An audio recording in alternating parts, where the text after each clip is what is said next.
अब हम स्टार्ट करते हैं chapter number 18 orbit Shafi Mohammad Jatoi से। ठीक है, ये हमने नासिर चौधरी से ये चैप्टर कंप्लीट कर लिया है। अब यहाँ पे देख लेते हैं ऑर्बिट जो होता है ये एक पिरामिड शेप की एक बोनी कैविटी है जो कि पोस्टीरियरली टैपर करती है टू द एपेक्स। ये एपेक्स इसकी जो है रिप्रेजेंट होती है बाय द ऑप्टिक कनाल, और एंटीरियरली जो है यहाँ पे बेस जो है इसकी पिरामिड की ये बनती है बाय द ऑर्बिटल मार्जिन्स। ठीक है, हमारे ऑर्बिटल मार्जिन्स जो है फ्रंटल बोन के और मैक्सिलरी बोन्स के, वो उसको इसकी बेस बनाएंगे। अब एवरेज जो वॉल्यूम होता है ना ऑर्बिट का, वो तकरीबन याद रखिएगा 30 ml होगा। हर एक ऑर्बिट जो है दोनों आइस की वो 7 बोन्स की बनी हुई है, frontal, maxilla, zygomatic, sphenoid, palatine, ethmoid और लैक्रिमल बोन्स। सबसे पतली जो इनमें बोन है वो आपने याद रखना है लेमिना पेपरिशिया होती है, जो कि एथमॉइड साइनसिस के ऊपर होती है। ठीक है, उसके मीडियल वॉल के अलॉन्ग, ये हमने ENT में भी डिस्कस किया था। अब हर एक जो ऑर्बिट है उसमें वॉल्स होंगी, बेस होगी उसकी और एपेक्स होगी। सबसे पहले ऑर्बिटल वॉल्स देखें, 4 वॉल्स होती हैं। ठीक है, ऑर्बिटल वॉल्स होती हैं। मीडियल वॉल लाई करेगी एंटीरो पोस्टीरियरली। अच्छा, यहाँ पे देखिए फिगर में दिखाया गया है, जो हमने कहा कि सबसे पहले जो मीडियल वॉल है इसकी वो एंटीरो पोस्टीरियरली लाई कर रही है। ठीक है, लेटरल वॉल जो होती है ना ये 45 डिग्री होगी टू द मीडियल वॉल। अब जो ऑर्बिट है उसमें ऑर्बिटल जो बोन्स होती हैं हर एक वॉल में, वो हम डिस्कस करते हैं। सबसे पहले जो वॉल होती है वो है रूफ। रूफ को देखें, इसमें कौन सी बोन्स पार्टिसिपेट कर रही हैं। इसमें एक तो हमारी जो लेसर स्फीनोइड और इसके अलावा orbital plate of the frontal bone, ये फ्रंटल बोन है उसकी ऑर्बिटल प्लेट, और इसके अलावा लेसर स्फीनोइड जो है वो रूफ बनाएगी। ये फिगर जो है नासिर चौधरी में ये ज़्यादा हेल्पफुल है। इसमें देखें, हम बात कर रहे हैं रूफ ऑफ द ऑर्बिट की, वो lesser wing of the sphenoid की मदद से बन रहा है। ठीक है, और इसके अलावा orbital plate of the frontal bone. Lateral wall की बात करें तो लेटरल वॉल किन चीज़ों से बन रही है, एक तो इसमें greater wing of the sphenoid आ जाता है, और इसके अलावा जाइगोमेटिक जो है वो लेटरल वॉल में कंट्रीब्यूट कर रही है। फ्लोर किस चीज़ से बन रहा है, फ्लोर ऑफ द ऑर्बिट में जाइगोमेटिक भी कंट्रीब्यूट करेगी, मैक्सिलरी बोन और इसके अलावा पैलेटीन बोन। यहाँ पे orbital process of the palatine bone. Then last में होता है मीडियल वॉल। मीडियल वॉल बनती है by the maxillary, lacrimal, ethmoid, sphenoid, सारी शोन है फिगर में। ठीक है, यहाँ पे सारी जो है ऑर्बिटल वॉल्स कंप्लीट हुई। फिर होती है ऑर्बिटल बेस। देखिए ऑर्बिट की जो बेस है वो यही एंटीरियर जो ओपन एंड है ऑर्बिट का, वो उसकी बेस बना रहा है। ठीक है, एंटीरियर ओपन एंड, और ये बाउंड हुआ है कि इसमें थिक ऑर्बिटल मार्जिन हैं जो कि फ्रंटल और मैक्सिलरी बोन्स की मदद से बनते हैं। ऑर्बिट के एपेक्स की बात करें तो ये बनता है posterior end of the orbit होता है एपेक्स, जहाँ पे 4 ऑर्बिटल वॉल्स आके कन्वर्ज हो रही हैं। ठीक हो गया। इसके अलावा ऑर्बिटल एपर्चर्स होते हैं। सबसे पहले है ऑप्टिक कनाल। ऑप्टिक कनाल यहाँ पे फिगर में भी शोन है। ठीक है, ये डिनोटेड है। ये 5 से लेकर 10 मिलीमीटर लॉन्ग होगा, और ये जो देखिए लेसर विंग स्फीनोइड है उसमें लिक्विडेड होता है। यहाँ से फॉलोइंग स्ट्रक्चर्स पास होंगे, कौन से आपने याद रखने हैं, एक तो ऑप्टिक नर्व पास होगी, ऑफ्थेल्मिक आर्टरी पास होती है, और सिंपैथेटिक नर्व्स। ये 3 चीज़ें OOS याद रखिए। ठीक है, दूसरा होता है एपर्चर हमारे पास superior orbital fissure. Superior orbital fissure ये डिनोटेड है। ये लोकेटेड होता है between the greater wings of the sphenoid and the lesser wing of the sphenoid bone. और यहाँ से कौन से स्ट्रक्चर पास होंगे ग्रेटर सुपीरियर ऑर्बिटल फिशर से, थर्ड हमारी, फोर्थ और sixth cranial nerves, fifth cranial nerve, sympathetic nerve fibres, orbital vein भी पास करेगी, और रिकरेंट ब्रांच हमारी ऑफ्थेल्मिक आर्टरी की रिकरेंट ब्रांच। ठीक हो गया।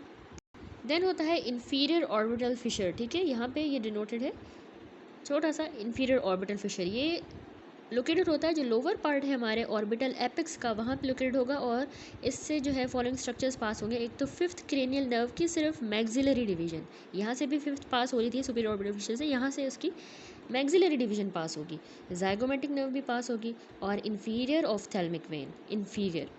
ठीक हो गया।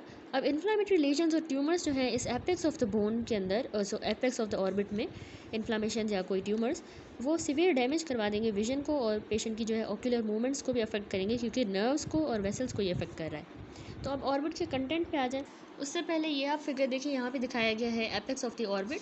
ठीक है, ये जो है ऑप्टिक कनाल है, और यहाँ पे मीडियल रेक्टस मसल है, ये लेटरल रेक्टस है, ये इंफीरियर रेक्टस और सुपीरियर रेक्टस, एंड ये लिवेटर पाल्पेब्रल सुपीरियरस मसल। यहाँ पे कॉमन टेंडिनस रिंग होती है। ठीक है, ये सुपीरियर ऑर्बिटल फिशर है, उसके कंटेंट जो पास हो रहे हैं वो सर्कल्स बने हुए हैं, और ये इंफीरियर ऑर्बिटल फिशर इस तरह लोकेटेड होता है, और ये ऑप्टिक कनाल होती है। ठीक हो गया, जहाँ से ऑप्टिक नर्व और ऑफ्थेल्मिक आर्टरी पास होती है।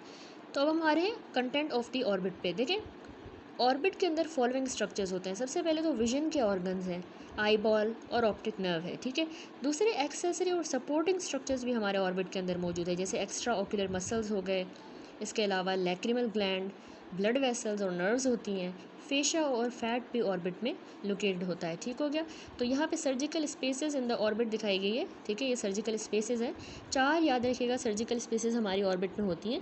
ये क्लिनिकल इंपॉर्टेंस रखती हैं, जैसा कि जो इन्फ्लामेटरी प्रोसेसेस होते हैं वो लोकलाइज रहेंगे किसी भी इस स्पेस के अंदर। ठीक है, और उनको हम सेपरेटली ओपन करते हैं।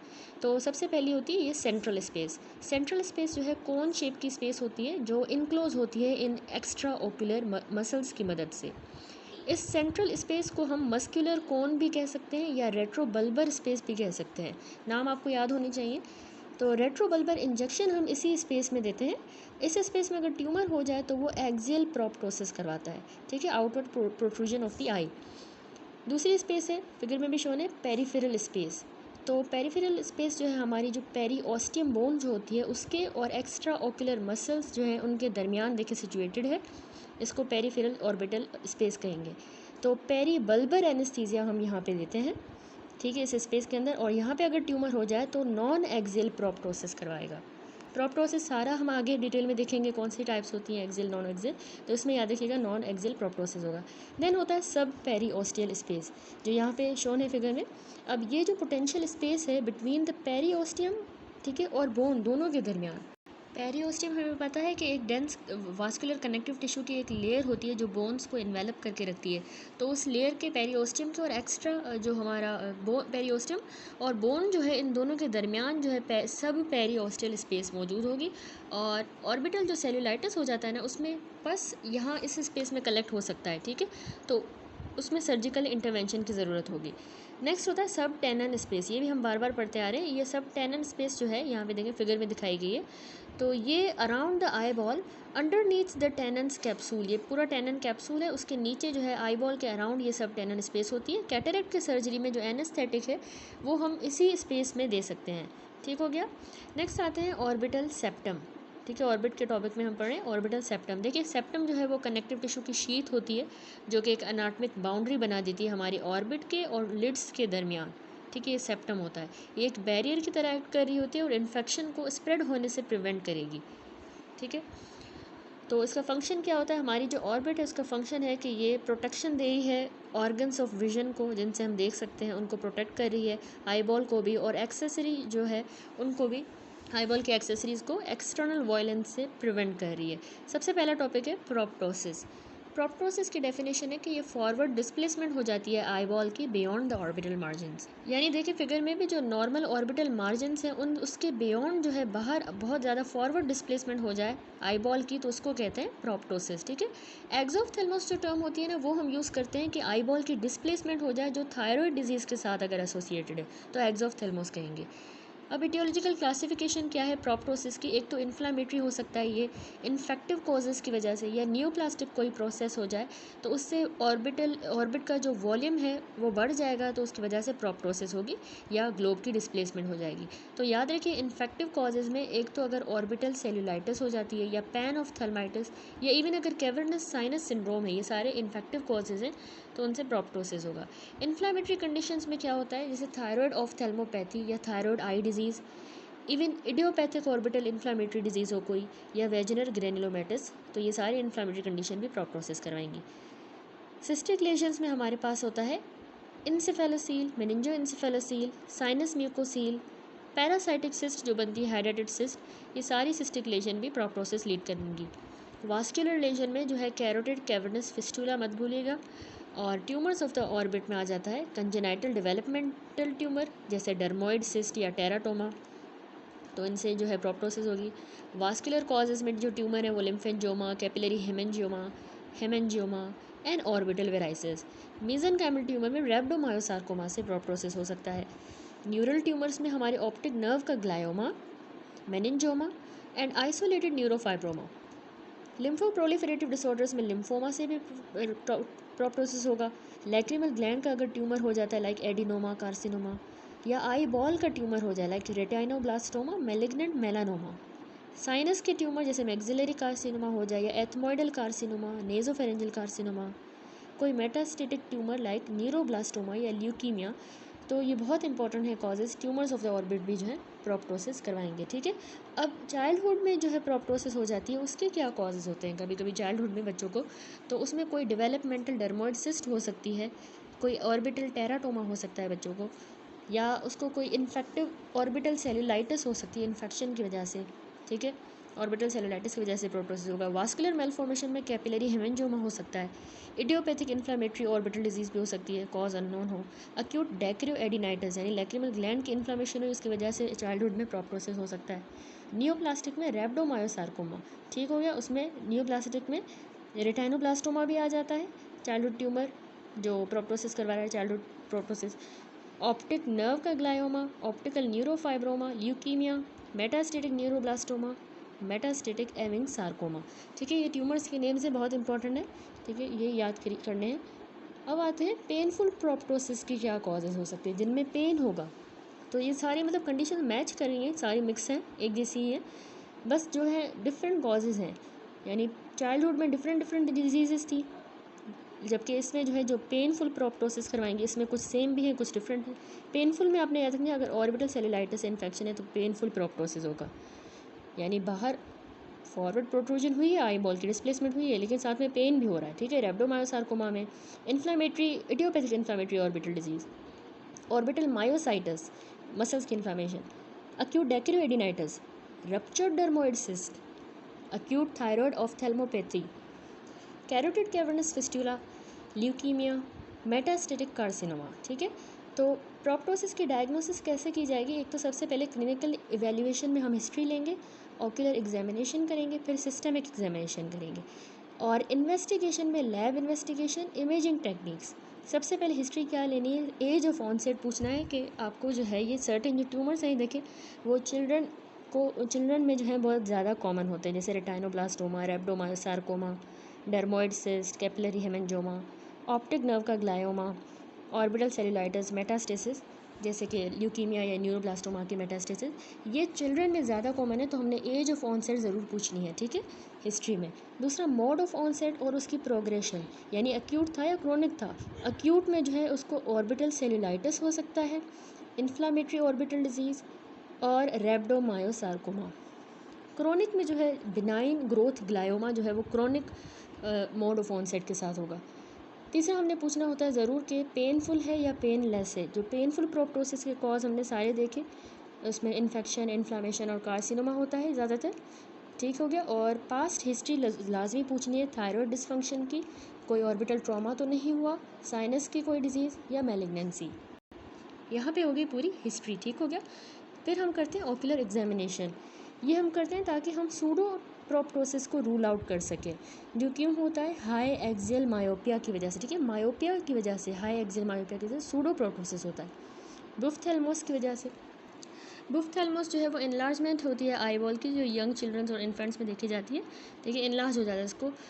सूडो इसमें भी मतलब सूडो प्रोप्टोसिस हो रहा है एक किस्म से, तो हम इसको रूल आउट करेंगे। इसके अलावा अगर हमारी अपर आईलिड जो है पेशेंट की वो रिट्रैक्ट कर जाती है तो उससे भी सूडो प्रोप्टोसिस होता है, तो इसलिए ऑक्यूलर एग्जामिनेशन की जाती है। दूसरा हम ऑक्यूलर एग्जामिनेशन कर रहे हैं ताकि हमें आई बॉल की पोजीशन जो है वो मिल सके, तो जो यानी कि आई बॉल की जो पोजीशन है ऑक्यूलर एग्जामिनेशन में वो एक्सियल भी हो सकती है, यानी सेंट्रली होगा eye ball displaced, axial displacement क्यों होती है, जो रेट्रो बल्बर लीशंस हो, जैसे ग्लायोमा, मेनिंजियोमा, कैवर्नस हेमेंजियोमा या थायराइड ऑफ्थेल्मोपैथी। यहाँ पे फिगर में देखें थायराइड ऑफ्थेल्मोपैथी हो गई है और एक्सियल प्रोप्टोसिस हुआ है, सेंट्रल प्रोप्टोसिस।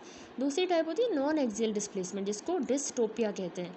ये नॉन एक्सियल वाली डिस्प्लेसमेंट होती है जब कोई ग्रोथ जो है इन्वेड कर दे ऑर्बिट को पैरानेजल साइनसिस से, ठीक हो गया, या लैक्रिमल ग्लैंड से कोई ग्रोथ उसको इन्वेड करी है, या मेटास्टेसिस। तो यहाँ फिगर में दिखाया गया नॉन एक्सियल प्रोप्टोसिस जो ल्यूकीमिया की वजह से हो रही है।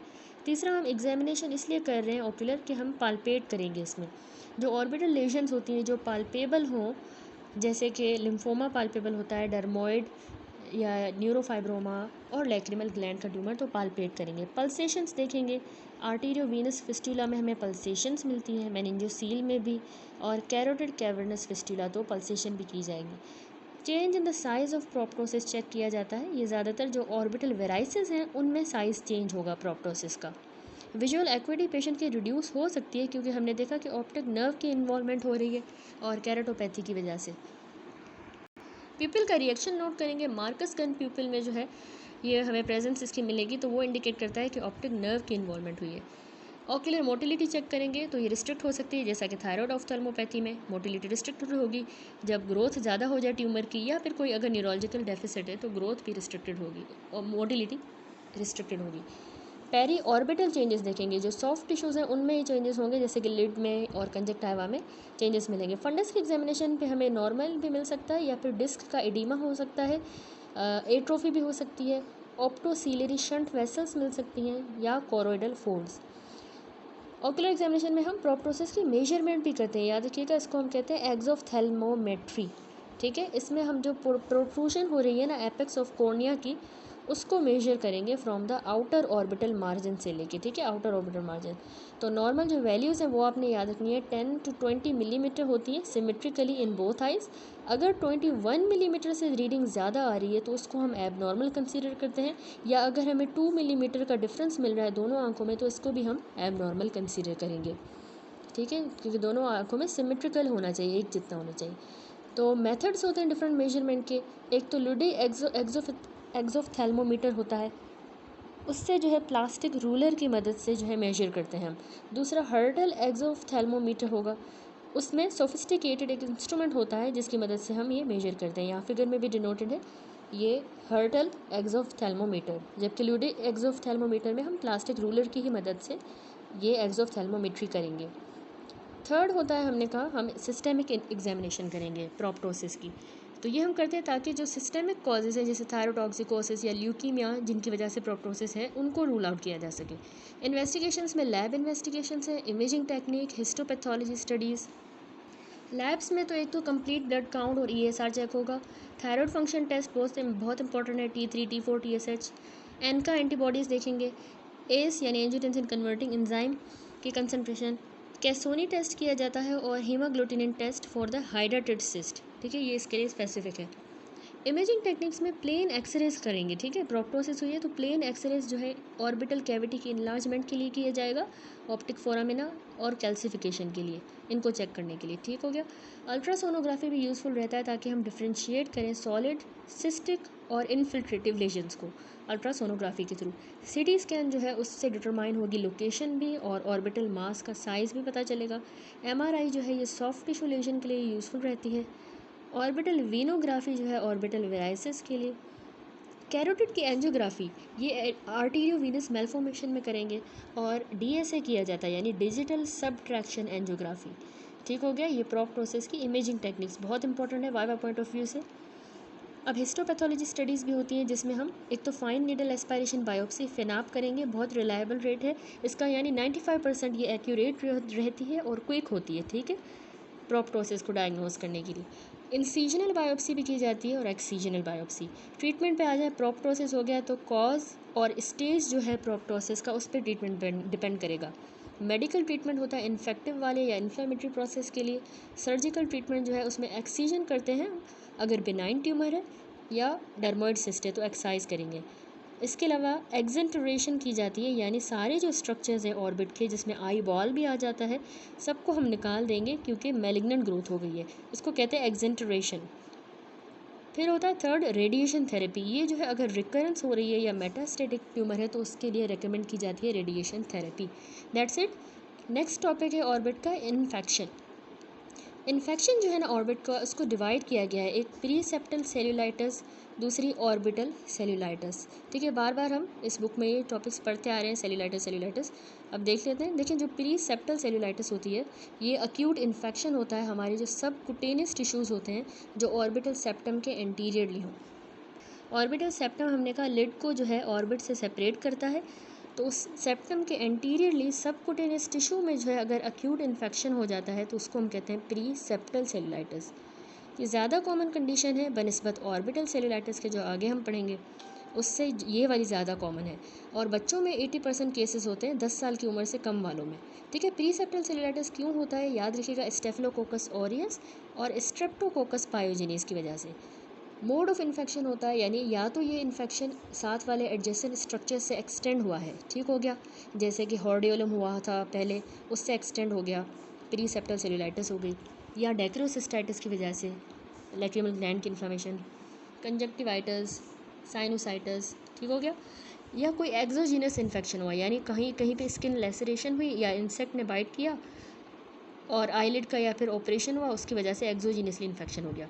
हेमेटोजीनस स्प्रेड भी होता है रिमोट इन्फेक्शन से, जैसे रेस्पिरेटरी ट्रैक वाला या मिडल ईयर का इन्फेक्शन प्री सेप्टल सेल्यूलाइटिस करवा सकता है। क्लिनिकल फीचर देखें, बहुत इंपॉर्टेंट है। अब प्री सेप्टल सेल्यूलाइटिस प्रेजेंट करेगा, inflammatory oedema of the eyelid हो जाएगी, ठीक है, इन्फ्लामेटरी इडीमा, और पेरी ऑर्बिटल स्किन की भी इन्फ्लामेटरी इडीमा, देखिए रेड एडिमेटस आईलिड, आईलिड बिल्कुल स्वॉलन सी हो जाएंगी, सूज जाएंगी, लाल हो जाएंगी, ऑफन फर्म होंगी और टेंडर होंगी, ठीक है, टेंडर होंगी, इसमें कोई भी ग्लोब की मूवमेंट नहीं होगी, तो इसीलिए प्रोप्टोसिस नहीं होगी, ठीक है, आई की मूवमेंट जो है वो नॉर्मल ही रहेंगी। कंजक्टिवा यूजुअली इसमें कंजेस्टेड नहीं होता, विजुअल एक्विटी और प्यूपिल का जो रिएक्शन है ये सारी चीज़ें नॉर्मल रहेंगी। यहाँ पे भी देखिए red oedematous eyelid preseptal cellulitis में, और यहाँ पे बायलेटरली प्री सेप्टल सेल्यूलाइटिस हो गई है। तो इन्वेस्टिगेशंस हम जो करवाएंगे वो इतनी रिक्वायर्ड नहीं होती यूजुअली प्री सेप्टल सेल्यूलाइटिस में। ट्रीटमेंट जो है सिस्टमिक एंटीबायोटिक देंगे, ओरल एंटीबायोटिक देते हैं माइल्ड या मॉडरेट केस में, आईवी वाले एंटीबायोटिक सीवियर केस में, टॉपिकली भी एंटीबायोटिक देंगे अगर साथ में कंजक्टिवाइटिस हो गया है, एनाल्जेसिक पेन या एडिमा के लिए।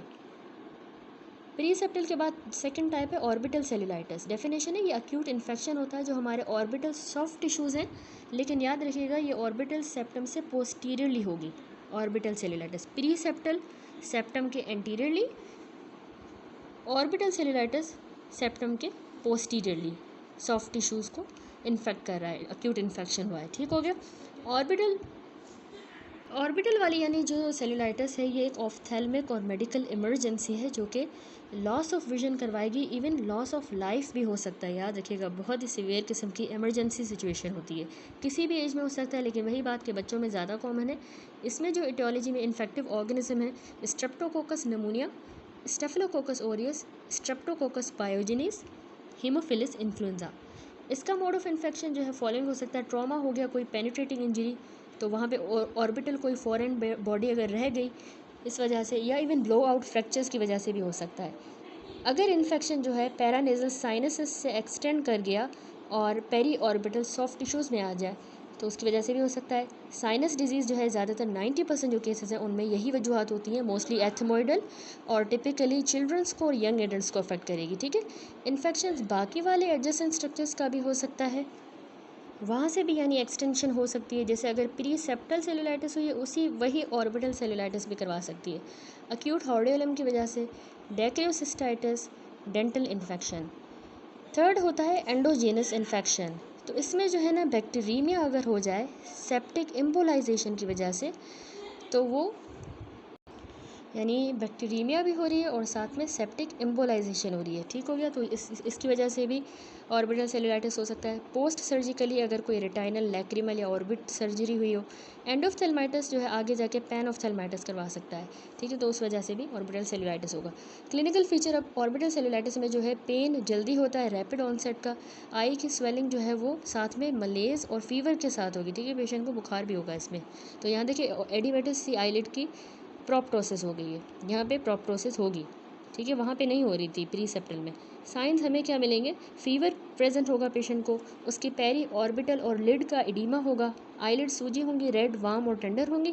कंजक्टिवा में देखिए हमें कीमोसिस बहुत इंपॉर्टेंट है, कीमोसिस हमें कंजक्टिवा में मिलेगी जो कि प्रोट्रूड भी कर सकती है या डेसिकेटेड हो जाएगी, प्रोट्रूड करेगी तो फिर वो डेसिकेट सूख जाएगी, ठीक हो गया, क्योंकि प्रोप्टोसिस हो रही है। अब प्रोप्टोसिस वेरिंग डिग्री का प्रेजेंट हो सकता है, लेकिन ये क्योंकि लिड की बहुत ज़्यादा स्वेलिंग है उस वजह से ऑब्सक्योर हो जाता है। ऑप्टिक नर्व का डिसफंक्शन याद रखिएगा इसमें हो जाएगा, जिसकी वजह से विजुअल एक्विटी पेशेंट की डिक्रीज़ होगी और एफरेंट पिपलरी डिफेक्ट होगा। एक्स्ट्रा ऑकुलर मसल्स भी देखिए रिस्ट्रिक्टेड होंगे और बहुत पेनफुल होगा, ठीक है। और फंडस की एग्जामिनेशन में हमें कंजेशन मिलेगी, रिटाइनल वेसल्स की, और डिस्क का एडिमा भी मिलेगा। डिफरेंशियल क्या होगा हमारा, डिफरेंशियल डायग्नोसिस में एक तो इडियोपैथिक ऑर्बिटल इन्फ्लामेटरी कोई डिजीज़ हो सकती है, देखिए ना एक पेशेंट इस तरह से आ रहा है तो हमारी डिफरेंशियल होगी इडियोपैथिक ऑर्बिटल इन्फ्लामेटरी डिजीज़, या रप्चर डर्मोइड सिस्ट, रैब्डोमायोसार्कोमा, ल्यूकीमिया, या मेटास्टेटिक डिजीज़। इसमें भी जो इन्वेस्टिगेशन है उनमें CBC ESR करवाया जाता है, कंजक्टाइवल और नेज़ल स्वैब्स लिए जाएंगे, ब्लड सैंपल लिया जाएगा कल्चर सेंसिटिविटी के लिए, ऑर्बिटल अल्ट्रासोनोग्राफी की जाएगी, प्लेन एक्सरेज PNS यानी पैरानेजल साइनसिस का, CT स्कैन और MRI ऑर्बिट की जाएगी, साइनसिस और ब्रेन की। ट्रीटमेंट पे आए तो मेडिकल ट्रीटमेंट में हॉस्पिटल एडमिशन इसमें बहुत ज़रूरी होता है, मैंडेटरी ही होता है, ठीक है, क्योंकि ये लाइफ थ्रेटनिंग कंडीशन है। ऑर्बिटल सेलुलाइटिस में हॉस्पिटल एडमिशन बहुत ज़रूरी होता है, मैंडेटरी है। सिस्टेमिक एंटीबायोटिक्स हम IV में देंगे, जैसे कि सेफाटाइजिडीन, ठीक है, सेफेलोस्पोरिन है, सिप्रोफ्लॉक्सासिन या वैनकोमाइसिन। ये टिपिकली हम सप्लीमेंट करेंगे मेट्रोनिडाजोल के साथ, और इसको जो है कंटिन्यू रखेंगे तब जब तक कि पेशेंट पायरेक्सियल हो जाए, उसका बुखार नहीं टूट जाता, तकरीबन 4 दिन तक ये कंटिन्यू रहेंगी। एनाल्जेसिक्स और एंटी इन्फ्लामेटरी ड्रग्स पेन को कंट्रोल करने के लिए और इन्फ्लामेशन को, टॉपिकली भी एंटीबायोटिक्स देंगे और ऑइंटमेंट्स देंगे कॉर्नियल एक्सपोजर के लिए, और कंजक्टाइवल कीमोसिस के लिए भी ointments and antibiotics topically. Surgically कैसे इसको ट्रीट करना है, जो ऑर्बिटल एब्सेस हो गई है या सब पेरीओस्टल एब्सेस हो गई है तो उसको हमने ड्रेन करना होता है। ये इंडिकेट किया जाएगा जब एंटीबायोटिक्स से या विजुअल यानी एंटीबायोटिक्स से जब रिस्पॉन्स शो नहीं हो रहा तब ये ड्रेनेज जो है इंडिकेट की जाएगी, या विजुअल एक्विटी पेशेंट की अगर कम हो गई है तब, ठीक है। और कॉम्प्लिकेशन है, ऑक्यूलर कॉम्प्लिकेशंस होती हैं कुछ ऑर्बिटल सेलुलाइटिस की, जिसमें एक्सपोजर, क्योंकि प्रोप्टोसिस हो रहा है तो exposure keratopathy, optic neuropathy, intraocular pressure बढ़ सकता है, सेंट्रल रेटाइनल वेन या आर्टरी ऑक्लूड हो सकती है, इवन ब्लाइंडनेस हो सकती है। ऑर्बिट में ये क्या कॉम्प्लिकेशन करवा सकता है ऑर्बिटल सेलुलाइटिस, एक तो सब पेरीओस्टल एब्सेस जो है बहुत ही फ्रीक्वेंटली जो मीडियल ऑर्बिटल वाल है वहाँ पे लोकेटेड होगी, ठीक है, बहुत इंपॉर्टेंट है ये, फ्रीक्वेंटली हमें ये मिलती है सब पेरीओस्टल एब्सेस। ऑर्बिटल एब्सेस भी मिल सकती है, इवन क्रेनियल नर्व की पाल्सीज हो सकती हैं। नंबर 3, इंट्राक्रेनियल कुछ कॉम्प्लिकेशन होंगी, जैसे मेनिंजाइटिस हो सकता है, ब्रेन एब्सेस हो सकती है, cavernous sinus thrombosis, even death भी हो सकती है ऑर्बिटल सेलुलाइटिस की वजह से, ठीक हो गया। यहाँ पर टेबल में डिफरेंस है प्री सेप्टल और ऑर्बिटल सेलुलाइटिस का। प्री सेप्टल की जो है